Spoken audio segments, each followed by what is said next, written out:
UEM and EPF say they are not looking to sell their respective stakes in Plus Malaysia to Maju Holdings. In a joint statement, the two entities confirm they have received a non-binding letter of intent to acquire the entire equity stake in Plus from Evercore Asia on behalf of Maju Holdings. Both companies say they are in the midst of reviewing the letter of intent, and until the review process is concluded, their current stance remains that they have no intention of selling their respective stakes. UEM Group has 51% stake in Plus, while EPF controls the remainder 49%.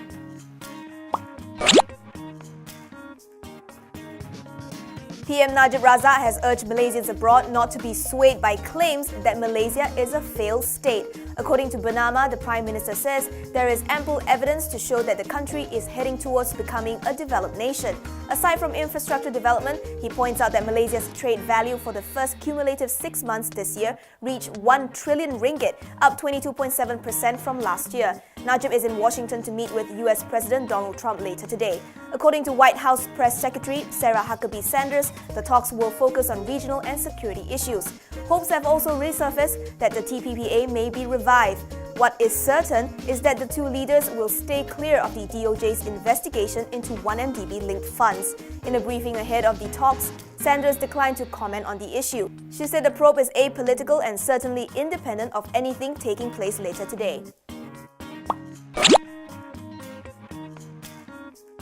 Willowglen MSC has received a mandatory takeover offer from its MD Wong Ah-Chew's private entity New Advent.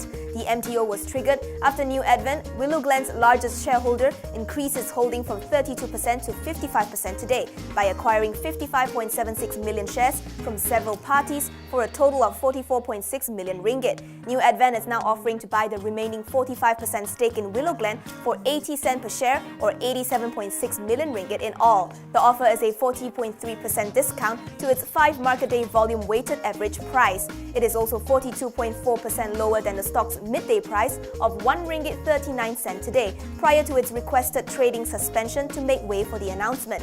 The offerer intends to maintain Willowglen's listing status. Its shares will resume trading tomorrow.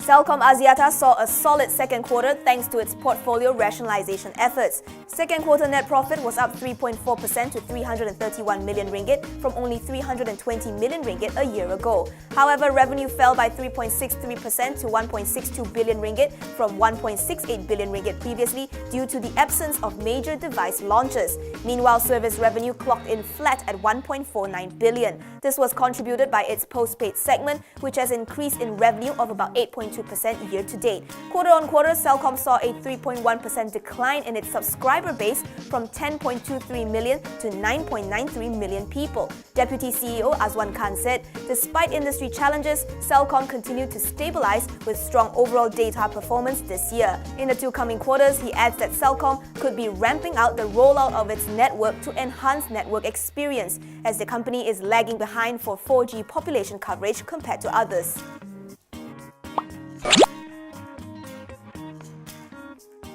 AirAsia Group is prepared to invest or become a JV partner or play another role in the development of low-cost carriers, airports and terminals in Thailand. According to the Bangkok Post, Group CEO Tony Fernandes was quoted as saying that the aviation industry is at a stage whereby there will be LCC airports and terminals in Thailand.